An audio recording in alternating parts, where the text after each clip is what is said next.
Farmer കേൾട്ടൻ എന്ന ഈ YouTube ചാനലിലേക്ക് എല്ലാവർക്കും സ്വാഗതം. ഈ ചാനലിൽ നമ്മൾ ചെയ്യുന്ന വീഡിയോസ് എല്ലാം കാടകൃഷിയുമായി ബന്ധപ്പെട്ടതാണ്. വളരെ ചെലവ് കുറഞ്ഞ രീതിയിൽ എങ്ങനെ കാടയെ വളർത്താം, എങ്ങനെ വരുമാനം ഉണ്ടാക്കാം, അല്ലെങ്കിൽ ലാഭം ഉണ്ടാക്കാം എന്നതിനെ കുറിച്ചൊക്കെയാണ് നമ്മൾ ഈ വീഡിയോയിൽ പ്രധാനമായിട്ടും ചെയ്യാൻ പോകുന്നത്. അതുപോലെ തന്നെ തീറ്റ ചെലവ് എങ്ങനെ കുറയ്ക്കാം, കാടയ്ക്ക് എന്തെല്ലാം തരത്തിലുള്ള ഫുഡുകൾ കൊടുക്കാം എന്നിങ്ങനെയുള്ള ഒരുപാട് കാര്യങ്ങളെ കുറിച്ച് പല ആളുകളും ഡൗട്ട് ചോദിച്ചിട്ടുണ്ടായിരുന്നു. എനിക്ക് അറിയാവുന്ന കാര്യങ്ങൾ ഞാൻ അവരുമായിട്ട് ഷെയർ ചെയ്തു. നമ്മുടെ ഫാമിൽ 25 ദിവസം പ്രായമായിട്ടുള്ള 500 കാടക്കുഞ്ഞുങ്ങളായിരുന്നു വാങ്ങിയിട്ടുണ്ടായിരുന്നത്. ഏകദേശം അവ വാങ്ങിക്കഴിഞ്ഞാൽ 28 ദിവസം മുതൽ നമുക്ക് മുട്ട കിട്ടി തുടങ്ങും. ഏകദേശം 45-50 ദിവസമാകുമ്പോൾ ഏകദേശം ഒരു 75 അല്ലെങ്കിൽ 70% മുട്ടയും കിട്ടി തുടങ്ങും. 2 മാസം കഴിഞ്ഞാൽ 80% വരെ മുട്ടകൾ കിട്ടും. ചില ഫാമുകാരൊക്കെ പറയാറുണ്ട് 90% മുകളിൽ മുട്ട കിട്ടുന്നു.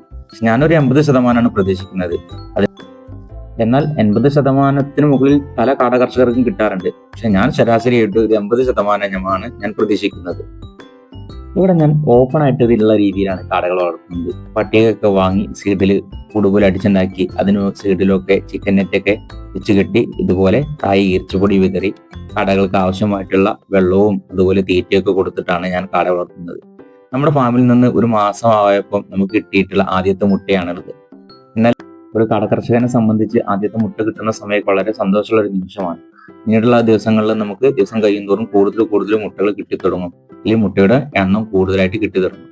പക്ഷെ മുട്ടകൾ കിട്ടി തുടങ്ങി കഴിഞ്ഞാൽ പിന്നീട് നമ്മൾ ശ്രദ്ധിക്കുന്ന ഒരു പ്രധാനമായിട്ടുള്ള കാര്യമാണ് ഓപ്പൺ ആയിട്ട് വളർത്തുമ്പോൾ കാടകൾ പറക്കാനുള്ള സാധ്യത. അതുകൊണ്ട് നമ്മൾ ചെയ്യേണ്ട ഒരു പ്രധാന കാര്യമാണ് കാടയങ്ങനെ പിടിച്ച് അവയുടെ ചിറക് വിരിച്ചതിന് ശേഷം അതിന് പ്രധാനമായിട്ടുള്ള തൂവലുകളൊക്കെ നമ്മൾ കട്ട് ചെയ്ത് കളയണം. അങ്ങനെയാണെന്നുണ്ടെങ്കിൽ കാടകൾ പറക്കാനുള്ള ടെൻഡൻസി കുറയും, അല്ലെങ്കിൽ അവർക്ക് പറക്കാൻ സാധിക്കില്ല. പല കാടകർഷകരും ചിറക് വിട്ട് എന്ന് പറയും. പക്ഷെ ചിറക് വിട്ട് എന്ന് ഉദ്ദേശിക്കുന്നത് എന്താണ്? ഇവിടെ പ്രധാനമായിട്ടുള്ള വലിയ തൂവലുകൾ കട്ട് ചെയ്ത് ഒഴിവാക്കുക. അങ്ങനെയാണെങ്കിൽ ഇവ പറക്കുന്നു കുറയ്ക്കുകയും നമുക്ക് കൂടുതൽ മുട്ട കിട്ടുകയും ചെയ്യും. അതുപോലെ തന്നെ നമ്മൾ ശ്രദ്ധിക്കേണ്ട ഒരു കാര്യമാണ്, നമ്മൾ കാടയെ വാങ്ങുമ്പോൾ ആ കൂട്ടത്തിൽ ആൺകാട പെടാനുള്ള സാധ്യത കൂടുതലാണ്. നമ്മൾ മുട്ടക്കായിട്ട് കാടകൾ വാങ്ങുമ്പോൾ കൂടുതൽ കാടകൾ വാങ്ങുന്ന കൂട്ടത്തിൽ പലപ്പോഴും ആൺകാടകളും കൂടി വരാറുണ്ട്. അങ്ങനെയാണെങ്കിൽ ഇവ തിരിച്ചറിഞ്ഞു കഴിഞ്ഞാൽ പരമാവധി നമ്മൾ അവയെ കൊടുത്ത് ഒഴിവാക്കുന്നതായിരിക്കും നല്ലത്. അതിന് പ്രധാന കാരണം ഒരു പെൺകാടയ്ക്ക് വരുന്ന അതേ തീറ്റ ചെലവ് തന്നെ ആൺകാടയ്ക്ക് വരും. ഒരു ബ്രൂഡിങ് അല്ലെങ്കിൽ മുട്ട വീഴിപ്പിക്കാനുള്ള സംഭവം ഉണ്ടെങ്കിൽ മാത്രമേ ആൺകാടയെ നിലനിർത്തേണ്ട ആവശ്യമുള്ളൂ. അല്ലെങ്കിൽ മുട്ടക്കാട് വളർത്തുകയാണെങ്കിൽ നമ്മൾ ആൺകാടയെ കൊടുത്ത് ഒഴിവാക്കുന്നതായിരിക്കും നല്ലത്. ആൺകാടയും പെൺകാടയും തിരിച്ചറിയാൻ സാധിക്കും. പെൺകാടന്റെ നെഞ്ഞത്ത് അല്ലെങ്കിൽ അവയുടെ ചുണ്ടിന് താഴെ ഒരു വെള്ളയും കറുപ്പ് നിറമായിരിക്കും. എന്നാൽ ആൺകാടന്റെ ഒരു ചാരനിറം, ഒരു കാപ്പി കളറായിട്ടുള്ള നിറം നമുക്ക് കാണാൻ സാധിക്കും. അങ്ങനെയാണ് ആണിനെയും പെണ്ണിനെയും നമ്മൾ ഒരു ദിവസം 2 നേരമാണ് അവർക്ക് തീറ്റയും വെള്ളവും കൊടുക്കുന്നത്. രാവിലെയും കൊടുക്കുക, അതുപോലെ തന്നെ വൈകുന്നേരവും കൊടുക്കണം. എന്നാൽ ഒരു കാടയ്ക്ക് 1 രൂപയുടെ തീറ്റ എന്ന് ഞാൻ ഉദ്ദേശിച്ചുള്ളത് ഏകദേശം 25 ഗ്രാം തീറ്റയാണ്. ശരിക്കും കൊടുക്കുകയാണെങ്കിൽ 1 രൂപ എന്നല്ല, 25 ഗ്രാം തീറ്റയാണ് ഒരു ദിവസം നമ്മൾ ഒരു കാടയ്ക്ക് കൊടുക്കേണ്ടത്. അങ്ങനെയാണെങ്കിൽ 1000 കാട ഉണ്ടെങ്കിൽ നമ്മൾ ഒരു ദിവസം 25 കിലോ തീറ്റ കൊടുക്കേണ്ടതായിട്ട് വരും. അതായത് രാവിലെയും വൈകുന്നേരവുമായിട്ടാണ് നമ്മൾ കൊടുക്കേണ്ടത്.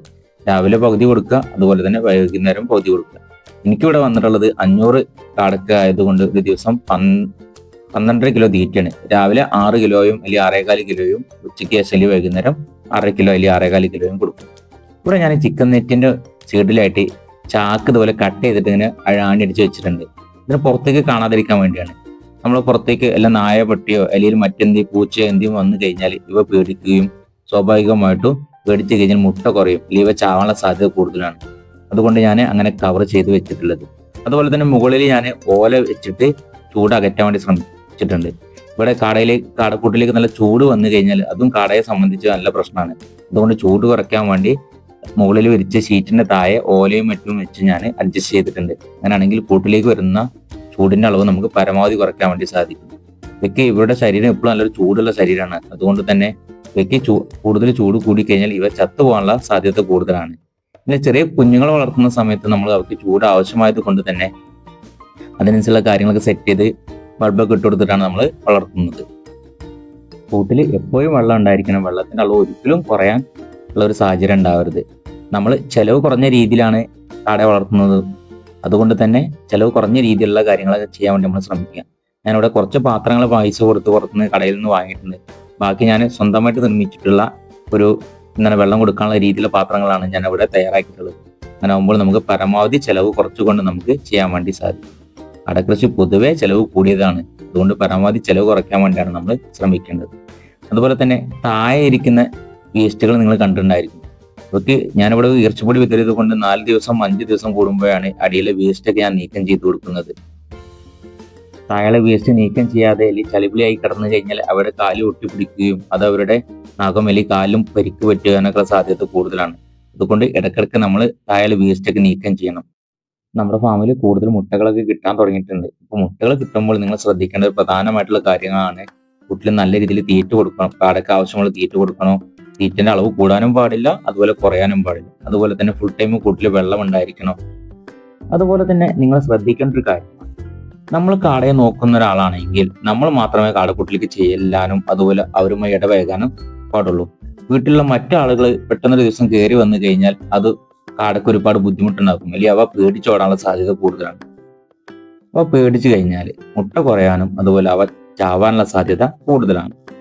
കാടകൃഷി മുമ്പ് ചെയ്തിട്ടുള്ളവർക്കോ അല്ലെങ്കിൽ കാടകൃഷിയുമായി ബന്ധപ്പെട്ട് മുന്നോട്ട് പോകുന്നവർക്കൊക്കെ അറിയാവുന്ന കാര്യമാണ്. പുതിയതായി കാടകൃഷിയിലേക്ക് വരുന്ന ആളുകൾക്ക് കൊടുക്കാനുള്ള ഒരു ഉപദേശമാണ് ഞാനിവിടെ തന്നിട്ടുള്ളത്. ഇപ്പൊ നമ്മളെ വീടിന് അടുത്തുള്ളവരോ അല്ലെങ്കിൽ ബന്ധുക്കളോ അല്ലെങ്കിൽ സുഹൃത്തുക്കളൊക്കെ വന്നു കഴിഞ്ഞാൽ കാടക്കുട്ടിലേക്ക് കയറണ്ടാന്നോ അല്ലെങ്കിൽ കാടയെ കാണണ്ടെന്നോ നമുക്ക് പറയാൻ സാധിക്കില്ല. പക്ഷെ പരമാവധി നമ്മൾ അപരിചിതരുടെ സാന്നിധ്യം കുറയ്ക്കാൻ വേണ്ടി ശ്രമിക്കുക. അവർ വന്നു കഴിഞ്ഞാൽ അവരുടെ കാര്യങ്ങൾ തുറന്നു പറയാം. എന്നാൽ മാത്രമേ നമുക്ക് നമ്മൾ പ്രതീക്ഷിച്ച രീതിയിൽ നല്ല രീതിയിലുള്ള വരുമാനം നമുക്ക് ഇതിന് കിട്ടുള്ളൂ. കാടകൃഷി എന്ന് പറഞ്ഞു കഴിഞ്ഞാൽ ചെലവും കൂടുതലാണ്, അതുപോലെ തന്നെ നല്ല രീതിയിൽ അല്ലെങ്കിൽ കുറച്ച് ബുദ്ധിമുട്ടും കൂടുതലാണ്. പല ആളുകളും കാടകൃഷി ചെയ്ത് കഴിഞ്ഞാൽ പലപ്പോഴും നഷ്ടത്തിലാണ്, നല്ല രീതിയിൽ വരുമാനം കിട്ടില്ല എന്നൊക്കെ പറഞ്ഞ് ഒഴിവായി പോകാറുണ്ട്. നമ്മളെ കൂട്ടിൽ കൂടുതലൊക്കെ മുട്ടകൾ കിട്ടാൻ തുടങ്ങിയിട്ടുണ്ട്. ചില കാടകൾ അതിന് മുട്ടയുടെ മേല് കിടക്കുന്നത് കാണാം. നമ്മൾ വിചാരിക്കും അടയിരിക്കണമെന്നൊക്കെ നമുക്ക് തോന്നിപ്പോകും. പക്ഷെ അത് കുറച്ച് നേരത്തേക്ക് മാത്രം ഉണ്ടാവുള്ളൂ. അത് കഴിഞ്ഞാൽ അവര് എണീറ്റ് പോവുകയും ചെയ്യും. നമുക്ക് കിട്ടിയിരിക്കുന്ന മുട്ടകൾ ഇപ്പൊ നല്ല രീതിയിൽ വൃത്തിയുള്ള മുട്ടകളാണ് കിട്ടിയിട്ടുള്ളത്. പക്ഷെ താഴെയുള്ള വേസ്റ്റ് 4 ദിവസം 5 ദിവസം കൂടുമ്പോൾ മാറ്റിയിട്ടില്ലെങ്കിൽ ആ മുട്ടയിൽ വേസ്റ്റിലേക്ക് കലരുകയും ഇല്ലെന്നാണ് മുട്ട ഒന്നാകെ വൃത്തികേടായിരിക്കുകയും ചെയ്യും. അതുപോലെ തന്നെ കാടയുടെ കാലില് ആ വേസ്റ്റൊക്കെ ഒട്ടിപ്പിടിച്ചു കഴിഞ്ഞാൽ അവയുടെ വിരല് പോകാനും അല്ലെങ്കിൽ കാലിൽ മുറിയാവാനൊക്കെ സാധ്യത കൂടുതലാണ്. അതുകൊണ്ട് 4 ദിവസം 5 ദിവസം കൂടുമ്പോൾ താഴെയുള്ള വേസ്റ്റൊക്കെ നീക്കം ചെയ്ത് നല്ല വൃത്തിയുള്ള ഈർച്ചപ്പൊടി അതിന് മുകളിലേക്ക് നമ്മൾ കാടക്കൂട് നല്ല വൃത്തിയായിട്ട് തന്നെ നമ്മൾ എപ്പോഴും കൊണ്ടു നടക്കേണ്ടതാണ്. അതുപോലെ നിങ്ങൾ ശ്രദ്ധിക്കേണ്ട ഒരു കാര്യമാണ്, കാടയെ നോക്കുന്ന ആൾ അല്ലെങ്കിൽ നമ്മൾക്ക് എന്തെങ്കിലും അസുഖം വന്നു കഴിഞ്ഞാൽ, പനിയോ ജലദോഷമോ വന്നു കഴിഞ്ഞാൽ കാടക്കൂട്ടിലേക്ക് കയറുന്നത് പരമാവധി ഒഴിവാക്കാൻ വേണ്ടി ശ്രമിക്കുന്നു. കാടയെ വളർത്തുമ്പോൾ വീട്ടിലുള്ള മറ്റുള്ള ആളുകളുടെ സാമീപ്യം കൂടും കാടക്കൂട്ടിൽ ഉണ്ടാവാണ്ട് നിങ്ങൾ ശ്രമിക്കണം. ഇവിടെ എന്തെങ്കിലും ഒരു ദിവസം ഒരാൾ കയറി വരുന്നത് പോലെയല്ല, എന്നും 2 ആളോ അല്ലെങ്കിൽ 3 ആളോ കാടക്കൂട്ടിലേക്ക് ചെല്ലുകയും ഇവയെ പരിചരിക്കുകയും ചെയ്യുക.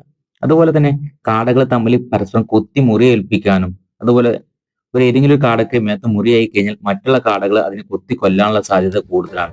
അതുകൊണ്ട് എന്തെങ്കിലും പരിക്ക് പറ്റിക്കഴിഞ്ഞാൽ വേഗം ആ കാടയെ മറ്റൊരു കൂട്ടിലേക്ക് അല്ലെങ്കിൽ വേറെ സ്ഥലത്തേക്ക് മാറ്റുക. എന്നിട്ട് ഞാനിവിടെ ചെയ്തിട്ടുള്ളത് നാടൻ മഞ്ഞൾ എടുക്കുക.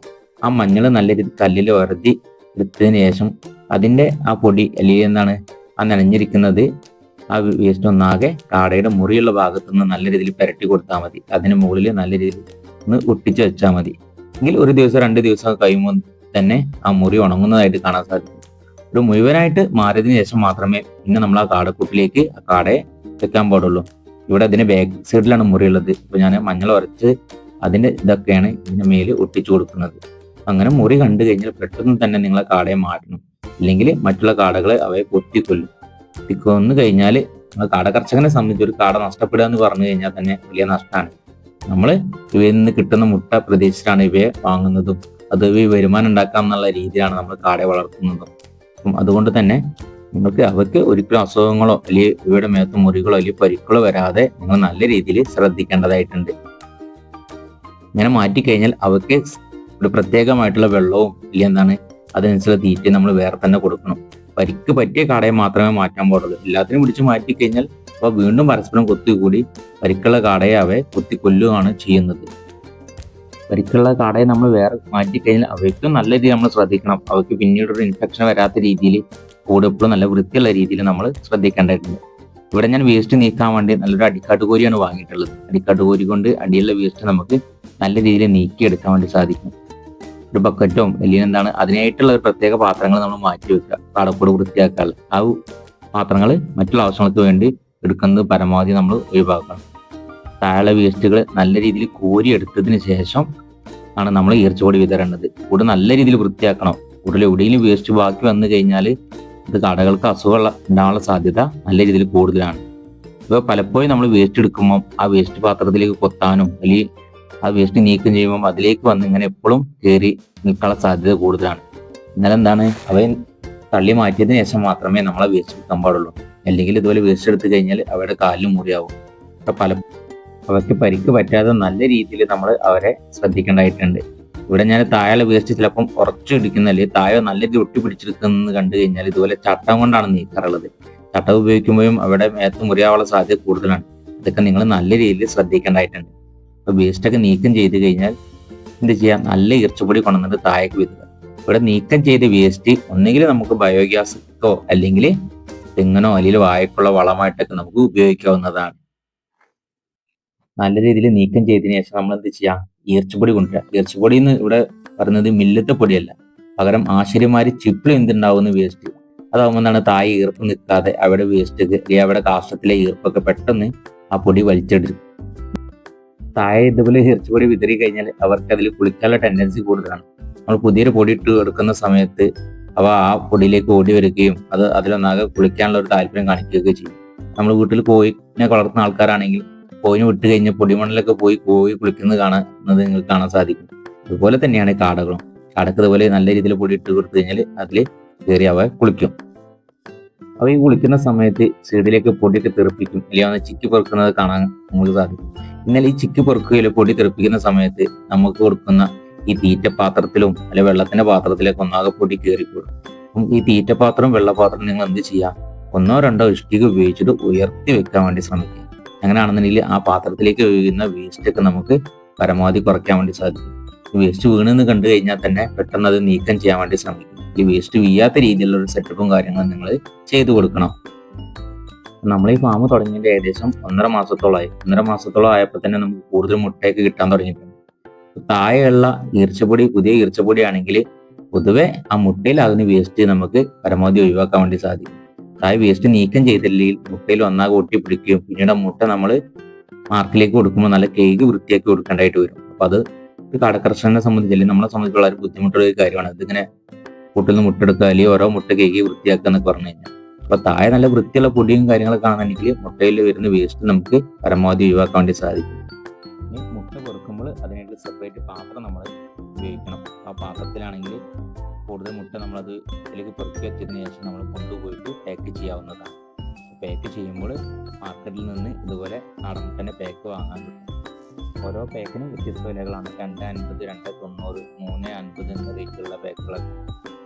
പാക്കാക്കി കഴിഞ്ഞ മുട്ട നമ്മൾ കടയിലേക്ക് കൊണ്ടുപോകുമ്പോഴോ ഈ കടയിൽ നിന്നൊക്കെ പരസ്പരം പൊട്ടി പോകാൻ സാധ്യത ഉണ്ട്. അപ്പോൾ പൊട്ടാതിരിക്കാൻ വേണ്ടി നമ്മൾ എന്ത് ചെയ്യാം, ഈ പ്രസ്സിൽ നിന്ന് വേസ്റ്റ് കിട്ടും, അല്ലെങ്കിൽ വേസ്റ്റ് വരുന്ന പേപ്പറുകൾ കൊണ്ടുവന്നു കഴിഞ്ഞാൽ ഇതുപോലെ നല്ല രീതിയിൽ മുറിച്ചെടുത്ത് കഴിഞ്ഞ് മുട്ട പാക്ക് ചെയ്യുമ്പോൾ ആ പെട്ടിയുടെ അടിയിലൊക്കെ ഇങ്ങനെ ഇതുപോലെ ഇങ്ങനെ വിരിച്ചു കൊടുക്കുക. അതിന് മുകളിൽ മുട്ട വെച്ച് കഴിഞ്ഞാൽ പെട്ടെന്ന് ഒന്ന് തട്ടി കഴിഞ്ഞാൽ പൊട്ടൂല. അല്ലെങ്കിൽ മുട്ട പൊട്ടിക്കഴിഞ്ഞാൽ നമ്മൾ കടയിലേക്ക് കൊണ്ടെടുത്തു കഴിഞ്ഞാൽ മുട്ട പൊട്ടി രണ്ടാമത്തെ ദിവസം മുതൽ അതിൽ കുഴി വെക്കുകയും അല്ലെങ്കിൽ സ്മെല്ല് വരാനും തുടങ്ങും. അപ്പോൾ അത് കടക്കാരനെ സംബന്ധിച്ച് വളരെ ബുദ്ധിമുട്ടുള്ള കാര്യമാണ്. നമ്മൾ അവർക്ക് കാടമുട്ട കൊടുക്കുമ്പോൾ നല്ല രീതിയിൽ പാക്കാക്കിയിട്ട് കൊടുക്കുന്നതായിരിക്കും നല്ലത്. അങ്ങനെയാണെങ്കിൽ പൊട്ടിപ്പോവില്ല, സ്മെല്ലും കാര്യങ്ങളൊന്നും ഉണ്ടാവില്ല, ഒരു മുട്ട കേട് വരും. ഒരു മുട്ട പൊട്ടിയാൽ തന്നെ ബാക്കിയുള്ള മുട്ടയുടെ അത് ആ വേസ്റ്റ് ഒട്ടി പിടിക്കുകയും അത് ആ മറ്റുള്ള മുട്ടകൾ പൊട്ടിപ്പോകാനുള്ള സാധ്യതയും കൂടുതലാണ്. കടക്കാരെ സംബന്ധിച്ച് ഇങ്ങനെ പൊട്ടിപ്പോയി കഴിഞ്ഞാൽ പിന്നീട് അവർ നമ്മളിൽ നിന്ന് മുട്ട എടുക്കാനുള്ള സാധ്യതയില്ല. അപ്പം പരമാവധി മുട്ട പൊട്ടാത്ത രീതിയിലുള്ള ഒരു പാക്കിംഗ് ആയിരിക്കും നമ്മൾ ചെയ്യേണ്ടത്. അപ്പം ഇവിടെ കൊടുക്കുന്ന പാക്ക് 40 എണ്ണത്തിന് പാക്കായിട്ടാണ് കൊടുക്കുന്നത്. ആദ്യം 15 വിരിച്ച് അതിന് മുകളിൽ വേസ്റ്റ് ഇട്ട് വീണ്ടും 15 വെച്ച് വീണ്ടും വേസ്റ്റ് ഇട്ട് പിന്നീട് ഏറ്റവും ടോപ്പിൽ 10 മുട്ടയും വെക്കും. എന്നിട്ട് നല്ല രീതിയിൽ പാക്ക് ചെയ്യുമ്പോൾ നമ്മൾ ഇൻസുലേഷൻ ടാപ്പൊക്കെ വെച്ച് ഒട്ടിച്ച് നല്ല രീതിയിൽ കടയിലേക്ക് എത്തിക്കാൻ വേണ്ടി ശ്രമിക്കുക. കടമുട്ട ഒരിക്കലും പൊട്ടാത്ത രീതിയിലായിരിക്കണം നമ്മൾ കടയിലേക്ക് എത്തിക്കേണ്ടത്.